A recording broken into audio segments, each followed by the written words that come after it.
Reagan. What you up to? Hey, Bobby. I am doing some baking. What's up? Cool. What are you baking? I am making a souffle. Oh, cool. My mom has made one of those before.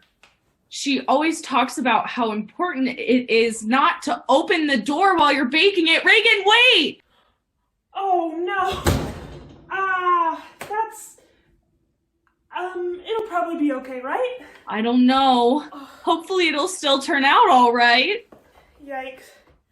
Maybe I should open it again to see. Make I sure. think we might just have to wait until it's done baking to find out. If you open the door again, won't it just make it worse? Yeah, I suppose probably. Hey guys! Hey Josh, what are you doing? Well, usually you guys call me around this time to do the story of the day, so I thought I'd just call you first. Good thinking. I could use a good distraction. Really? What's going on?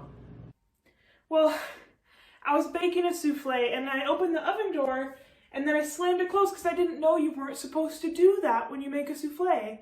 And I didn't know until right now, so... Big mistake. Huge. So now we're just waiting to see how it's going to turn out. But I really, really want to just, check on it and open it and see if I ruined it. Gotcha. Well, today's story is about two brothers. Esau, the older brother, and Jacob, the younger brother.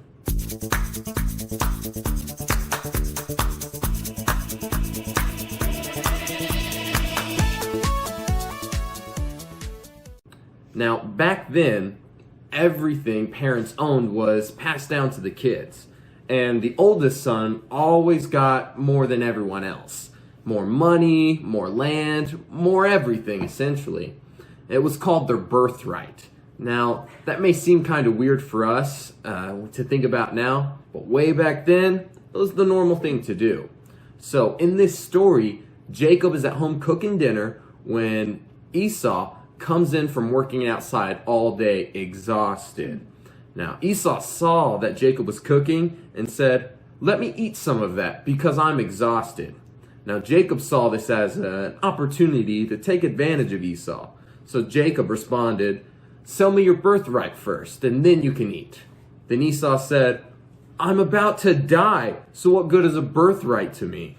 Then Esau swore to Jacob that he could have his birthright, and eventually he did. Now, this story has a lot going on, but something that really stuck out to me, especially after hearing about the souffle you were cooking, Reagan, is that when Esau sold his birthright to Jacob for just a bowl of soup and some bread, he did so by rushing into it, without even thinking about the consequences of that decision. Now, was it fair for Jacob to take advantage of Esau?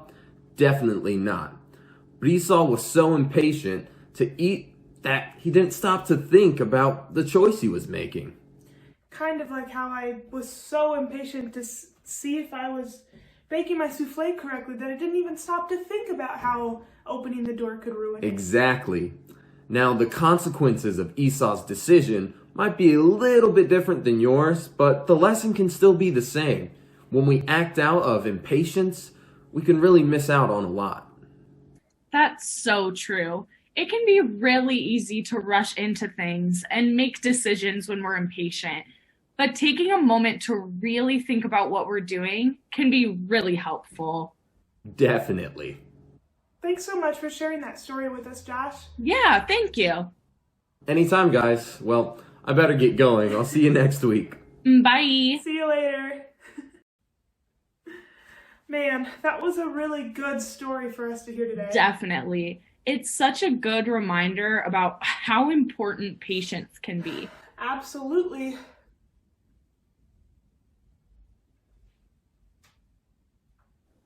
Reagan?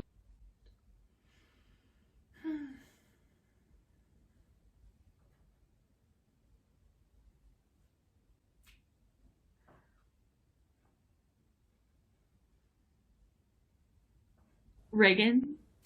Yeah? Are we gonna go to the next thing? Oh, yeah. Or... Definitely. I'll just be patient. Oh, well, while you're being patient, I'm going to bring up our first kid question for today. Perfect. I can wait. What? Well, like the phrase is normally I can't wait, but I can wait. It's patience. Get it? I'm so excited, but patience. Oh, okay. Well, let's hear our question.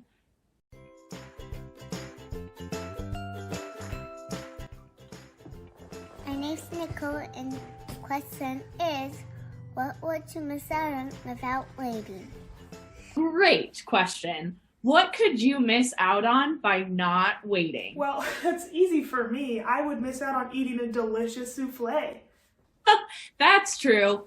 How might you be able to remind yourself of the things you could miss out on? What are some ways you can remind yourself to think before acting when you're feeling impatient? Take some time together to talk about these questions.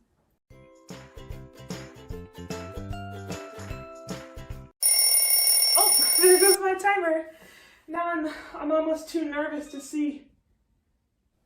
Well, even if it didn't quite turn out the way you wanted it to, you could always try again. That's true, that's true. All right, here goes nothing. Whew. Oh, wow. It's perfect. I mean, that is the best souffle I've ever seen. That looks great, Reagan. It smells so good. I think I have to try it. Reagan, wait! It's gonna be really Hot. hot. Are you okay? I should have waited.